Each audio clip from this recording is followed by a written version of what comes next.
Good morning, students. Today we will study about the chapter second, sports, sport nutrition. अ, इसमें हम बात करेंगे balance diet and nutrition, macro and micro nutritions की।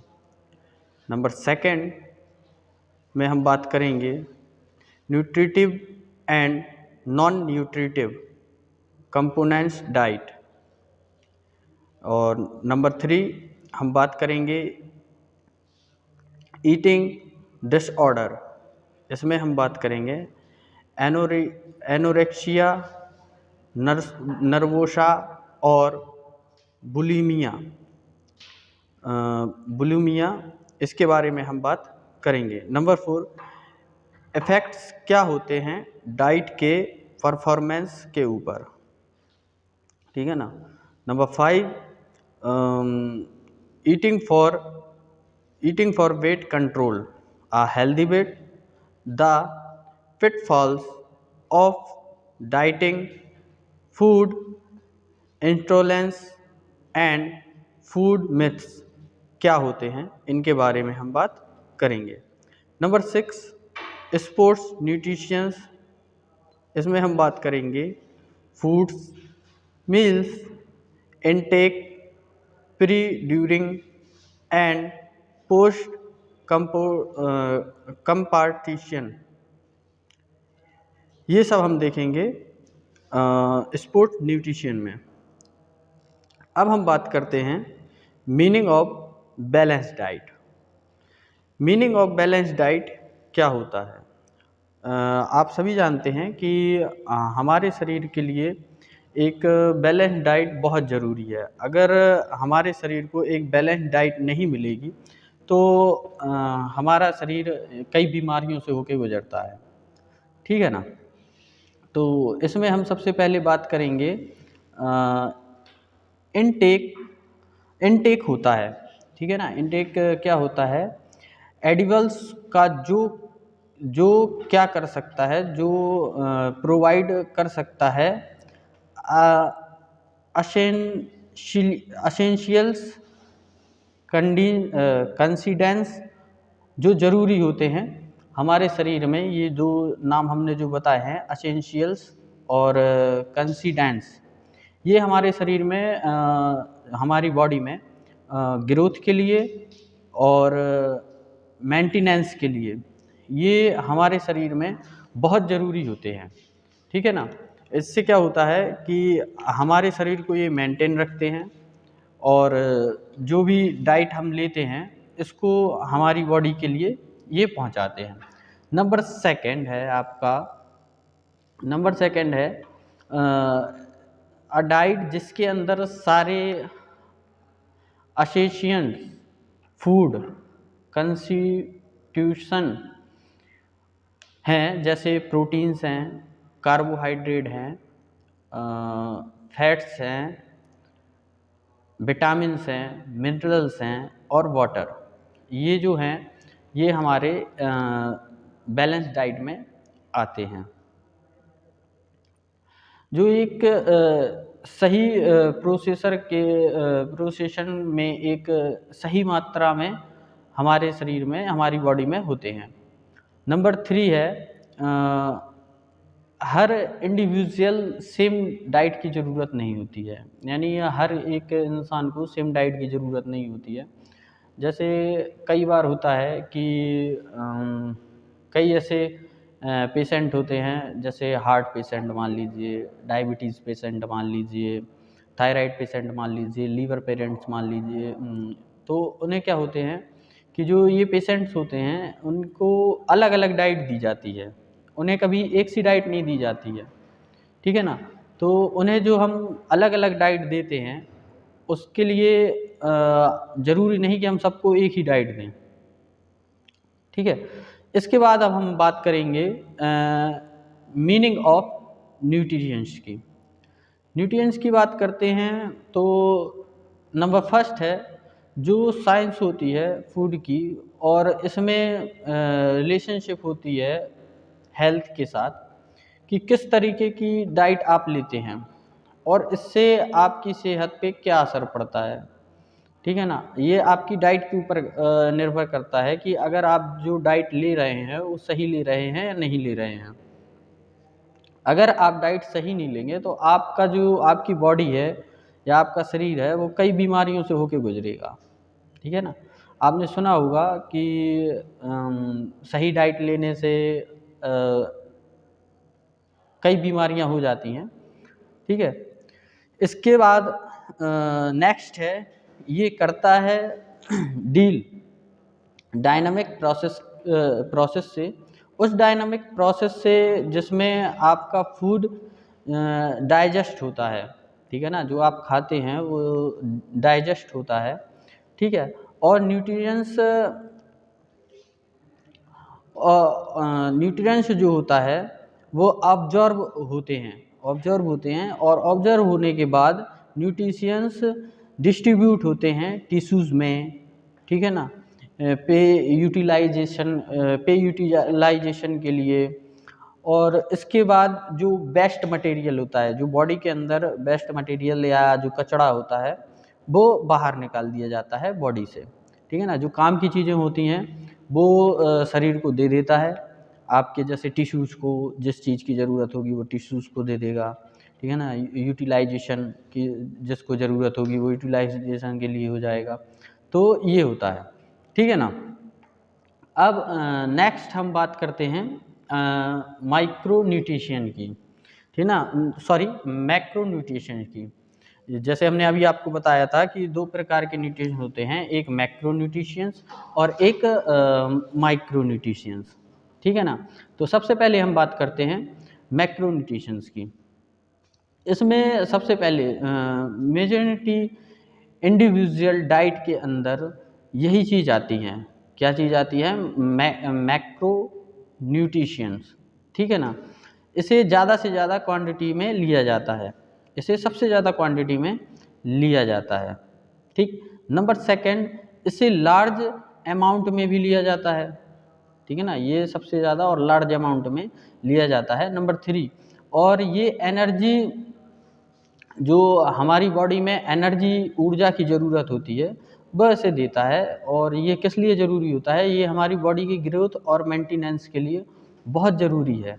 ठीक है, इसके अंदर क्या क्या आते हैं, जैसे आपको दिया गया है, आप साइड में देख सकते हैं कि includes by carbohydrate, protein, fat और वाटर। ठीक है, और एक साइड में आपको पिक्चर भी दिखा रही है कि इसमें कार्बोहाइड्रेट में आपको क्या क्या लेना चाहिए हैं, और फैट्स में क्या लेना चाहिए, और प्रोटीन में क्या लेना चाहिए। और वाटर तो आपके शरीर के ऊपर ही निर्भर करता है कि कितना पानी आपको दिन भर में लेना चाहिए। ठीक है ना, नेक्स्ट इसके बाद हम बात करेंगे माइक्रो न्यूट्रिएंट्स की। अब माइक्रो न्यूट्रिएंट्स क्या है? यह आपको कम से कम क्वांटिटी में लेना चाहिए। ठीक है ना, इसको आप कम क्वांटिटी में लेते हैं। ठीक, और नंबर सेकंड है, यह बहुत ही ज़्यादा ज़रूरी होते हैं। इन्हें आप कम मात्रा में तो लेते हैं लेकिन ये सबसे ज़्यादा ज़रूरी होते हैं। ठीक है, नॉर्मल फंक्शनिंग के लिए, जो आपकी बॉडी नॉर्मल फंक्शनिंग के लिए जिसकी भी आपको ज़रूरत होती है तो ये हमारी बॉडी तक पहुंचाते हैं। ठीक है, और नंबर थ्री, ये बहुत सारे केमिकल रिएक्शन को इनेबल करती हैं। यानी जो हमारी बॉडी में जो केमिकल रिएक्शन होते हैं, जो हमारी बॉडी में केमिकल रिएक्शन होते हैं वह इनमें बहुत उपयोगी होते हैं। ठीक है ना, यही केमिकल रिएक्शन को हमारी बॉडी में डालते हैं। अब इसके बाद आपका होता क्या है, मिनरल्स भी, जो मिनरल्स है, ठीक है ना, मिनरल्स, और उसमें आता है आपका मैक्रो मिनरल्स और माइक्रो मिनरल्स। ठीक है ना, अब जिसमें होता क्या है, इसमें आते हैं फिर विटामिन्स में क्या होता है, फैट सॉल्युबल और वाटर सॉल्युबल। ठीक है ना, तो अब हम बात करते हैं इसके बाद मिनरल्स की। अभी हमने आपको बताया है ना, मिनरल्स में दो प्रकार के मिनरल्स होते हैं, नंबर 1 मैक्रो मिनरल्स और नंबर 2 माइक्रो मिनरल्स। ठीक है, अब हम बात करते हैं मिनरल्स की। मिनरल्स में सबसे पहले हम बात करेंगे कि यह आपकी डाइट के लिए बहुत ज़रूरी है। जो मिनरल होता है वह आपकी डाइट के लिए बहुत ज़रूरी होता है। ठीक, इसमें हम सबसे पहला पॉइंट लेंगे, मिनरल बहुत ही ज़्यादा ज़रूरी है हमारी डाइट में। ठीक, नंबर 2 जो 4% बॉडी वेट होता है तो वो हमारे मिनरल का होता है। जो हमारी बॉडी में जो 4% वेट होता है तो वो 4% मिनरल से बना होता है वो वेट। ठीक है ना। नंबर 3 और ये किस लिए ज़रूरी होता है? हेल्दी टीथ, बोन्स और मसल के लिए। ये हमारे जो इससे क्या होता है, मिनरल से इससे हमारे जो दांत होते हैं वो स्वस्थ रहते हैं और जो हमारी बोन्स हैं, हड्डियां हैं, ये मजबूत हो रहती हैं। ठीक है, मसल्स मजबूत रहते हैं। इसके लिए ये मिनरल्स हमारी बॉडी के लिए बहुत ज़रूरी हैं। अब नेक्स्ट नंबर 4 ट्रांसमिशन होती है नर्व इम्पल्स की। जो ट्रांसमिशन होती है वो नर्व इम्पल्स की फॉर्मेशन होती है हार्मोन्स की, जैसे कि हमारे हार्ट बीट को मेंटेन रखती है। ठीक है ना, हार्ट बीट हमारी मेंटेन होती है और उन सब के लिए आपको मिनरल बहुत ज़रूरी है। यानी आप ये समझ लीजिए हमारी बॉडी के लिए एक जो डाइट होती है उसको बैलेंस रखना बहुत ज़रूरी है। डाइट में मिनरल्स आते हैं, विटामिन्स आती हैं, इन्हें भी आपको बिल्कुल बैलेंस में रखना होता है। ठीक है ना। नंबर 5 है 0.1। जो 0.1 ग्राम है वो मैक्रो मिनरल हमारी बॉडी के लिए एक दिन में चाहिए होता है, 0.1 ग्राम। ठीक है, ऐसे याद रखिएगा आप। और फिर इसके बाद है 0.01 ग्राम माइक्रो मिनरल। ये एक दिन में हमारी बॉडी के लिए बहुत ज़रूरी होते हैं। ठीक है ना। अब नेक्स्ट इसके बाद हम बात करेंगे मिनरल्स की। ठीक है ना। मिनरल्स में हम क्या बात करेंगे कि मैक्रो मिनरल्स, जो मैक्रो मिनरल्स हैं उसमें क्या क्या आते हैं। ठीक है ना, उसमें कैल्शियम आएगा, पोटेशियम आएगा, सोडियम आएगा, मैग्नीशियम आएगा और फास्फोरस आएगा। और यह किस मात्रा में आएगा एक दिन में? अभी हमने आपको बताया कि 0.1 ग्राम चाहिए होगा हमारी बॉडी के लिए एक दिन में। ठीक है ना। इसके बाद हम बात करते हैं आपकी माइक्रो मिनरल्स के बारे में।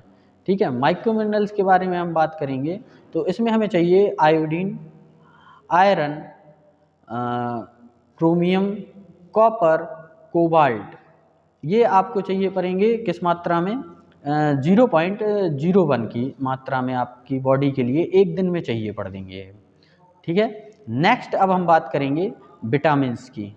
विटामिन्स में नंबर 1 ऑर्गेनिक केमिकल होते हैं जो बहुत ज़्यादा ज़रूरी होते हैं एक स्मॉल अमाउंट में।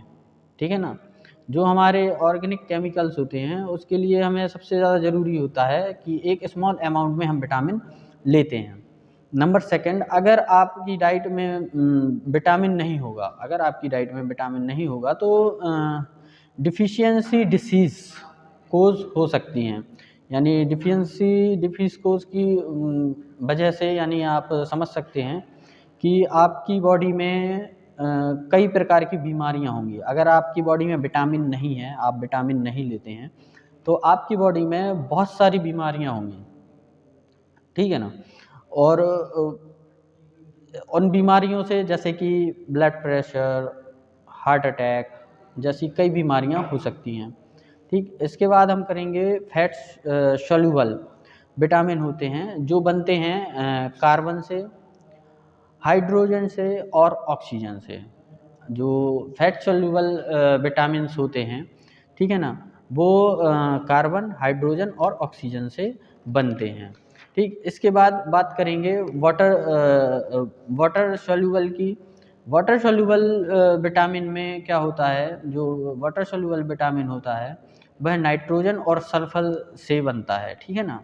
और नेक्स्ट इसके बाद हम बात करेंगे आपकी कि हमें, जैसे आपको अभी हमने बताया फैट सॉल्युबर और वाटर सॉल्युबर के बारे में, ये विटामिन्स होते हैं।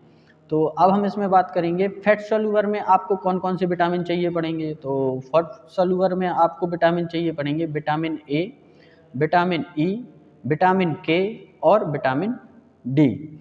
इसी प्रकार वाटर सॉल्युबल विटामिन में आपको चाहिए पड़ेंगे विटामिन वन, विटामिन वन मतलब थायमीन। नंबर सेकंड है vitamin two riboflavin. Number three है विटामिन फोर, इसमें आपको पेंटोथेनिक एसिड, जो एक विटामिन है, ये विटामिन्स के नाम हैं। और बी